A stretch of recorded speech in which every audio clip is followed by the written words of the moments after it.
હિંમતનગરના જિલ્લા પોલીસ કચેરી પાસે તાલીમ કેન્દ્રમાં માર્ગદર્શન કેમ્પ યોજાયો। વ્યાજખોરોના ત્રાસથી પ્રજાને મુક્ત કરવા જિલ્લા પોલીસ દ્વારા માર્ગદર્શન કેમ્પ યોજવામાં આવ્યો।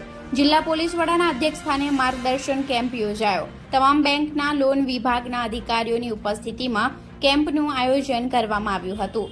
કેમ્પમાં સ્થાનિક લોકોએ જિલ્લા પોલીસ વડાને રજૂઆત કરી હતી। Reporter Ghanshyamsinh Parmar, Gujarat crime news, Himmatnagar.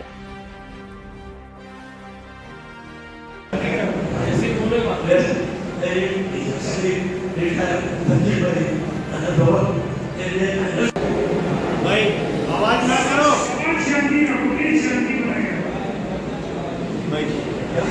Sign लेता हूँ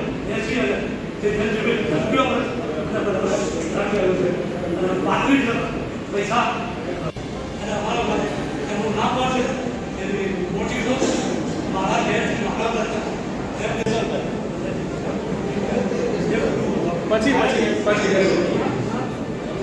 बीजू कोई